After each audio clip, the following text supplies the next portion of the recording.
not having clarity on your ICP could be exactly what's costing you a lot of deals that you could win, or the deals that you're winning not working out. If you're a sales rep that's having a lot of conversation, you're working a lot of deals, but you're not winning as many as you would like, or you're winning a lot of deals, but the customers aren't being successful.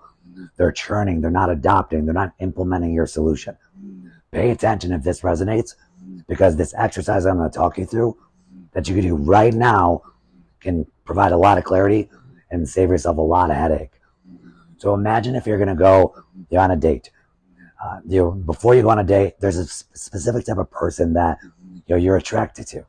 They have a specific type of look, specific type of personality, maybe a specific type of background, communication style, all of those things. That's your ideal partner, in terms of dating or relationships or marriage, so on and so forth. Sales exactly the same. Instead of calling it a relationship, we call it our ideal customer profile, also known as your ICP. And not having clarity on your ICP could be exactly what's costing you a lot of deals that you could win, or the deals that you're winning not working out. So here's the 5 things for you to think about to make sure you're clear on the ICP.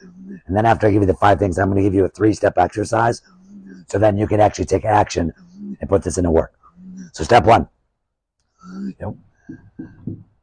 what type of industry is your customer in? Are they a technology company? So they're selling to technology companies, or you're selling a technology and your customers, they sell to homeowners, whatever it is, right? What industry are they in, and more importantly, what customers do they serve? Because at the end of the day, your goal is to help them help their customers. So take inventory of your solution and what industry is going to benefit the most from it. Number 2, what's the size of company that's ideal for you? A company that's at 1 million in revenue is very different than a company that's 100 million in revenue, right? So think about your solution and the needs and the pains that it solves. And then once you get a sense of the pain that it solves, that's going to help you get a sense of what type of companies benefit the most from it, right? So think about the size of company. Revenue is a big part of it. Employee count, all of those things go into the size of the company that you're at. Another thing to think about is, where are they located? What's the geography? Do you have a lot of customers and you see a lot of success in rural areas or in urban areas or international or domestic? Think about these factors, because the whole goal of this exercise is to help you increase your productivity on a day-to-day basis. And the way that we do that is getting laser focused on the best people for our solution and offer. Next thing I want you to think about is, what type of budget do they need to have? This is a little different than the company size, but you have to ask the question of what type of budget are they going to require in order to use your solution, right? Because that can also help you determine the size of company that you need to work with. Because if your solution costs $1 million on an annual basis for them to use, targeting companies that have 20 employees may not be the best use of your time unless it's a specific niche, right? So think about the type of budget that's required in order to leverage your solution. And here's one that a lot of people don't think about that will save a lot of time, is the others. Now, here's what I mean by the others. Think about the other solutions that this company would use that could be in parallel with your solution. I'll give you an example. Let's say you sell a lead generation service. Most of the time, people are going to need to have a CRM to use your lead generation service effectively. So a great way for you to think about the company to target, step 1 is, do they have a CRM? Because if they don't have a CRM, they're probably not a fit for you, right?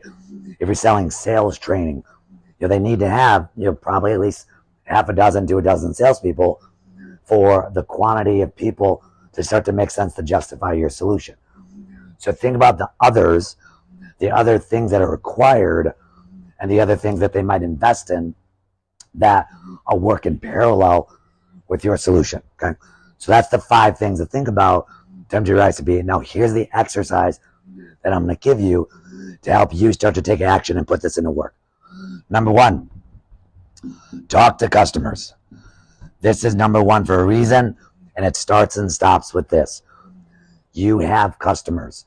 If you were brought on as a sales rep, even if the customers were brought on by the founder, there's a reason why they became a customer.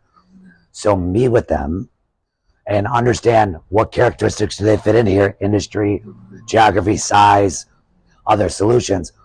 But more importantly, what is the pain that your solution solves?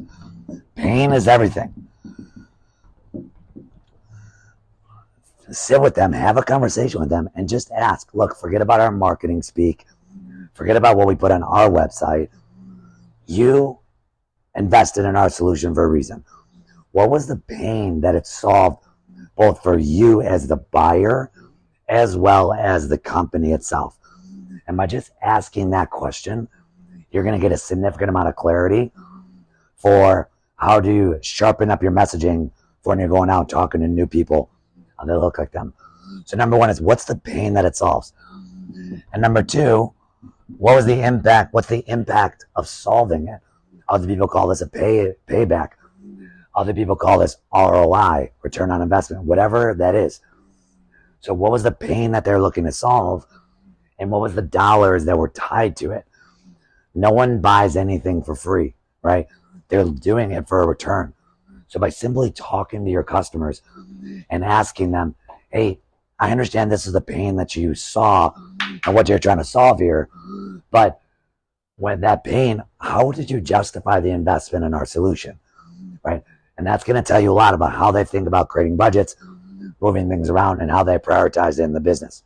So number 2 is understand the impact. Once you talk to at least 3, 5 to 10 is ideal, but at least 3 customers that are highly successful at your solution, the next thing you're going to do is you're going to write your ICP statement. So your ICP statement is very simply a sentence or 2 that outlines who your ICP is, who your ideal partner is. So I'll give you an example of one. I work with B2B sales organizations that have at least 10 salespeople, and I have previously invested in sales training and coaching before. They have recently raised a round of funding, and they're located in the United States.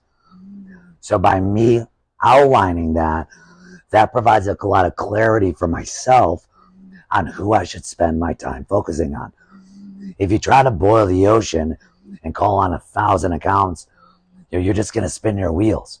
So you have to figure out who is the best people for you to work with. And your statement is going to provide a lot of clarity for you to do that.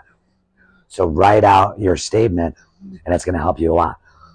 And then number 3, find lookalikes. So after you have your statement written of who's my ICP, then I want you to find 10 companies that look exactly like them. And when I say exactly, I mean to the T. If one of these variables is off, they're out of the list. There's plenty of companies out there that can get value out of your solution. So if you're struggling to find 10, you're not working hard enough.